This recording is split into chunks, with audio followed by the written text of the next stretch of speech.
¿Qué onda, Mateo? ¿Qué hacías? Nada, estaba patinando un poquito. Qué buena onda, ¿no? Sí. Estoy súper ansioso, ya quiero empezar a patinar con los chicos del roller. ¿Supiste? Hay fiesta en la casa de Luna. ¿Vas? ¿Qué onda? ¿Todo bien? Sí, todo bárbaro. Perfecto. Bárbaro, perfecto. ¿Podrías decirle a tu cara entonces? Porque parece que todavía no lo registra.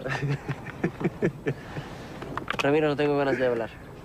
Dale, puedes confiar en mí. ¿Qué te pasa? Ya te dije, no quiero hablar. A ver si adivino. Parece que tu problema empieza y termina con la palabra Luna. ¿O me equivoco? ¿Y? Soy un genio. Ay, bravo. Un aplauso para Ramiro. Felicitaciones, ¿eh? Igual, ¿sabes una cosa? No te voy a decir nada. ¿Y eso?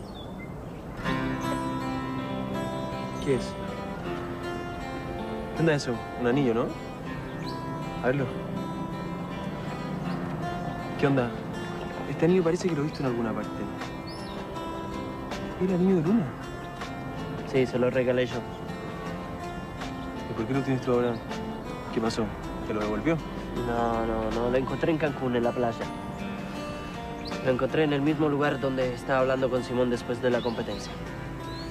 Ah, entonces ahora estás pensando que quizás no se le perdió por casualidad.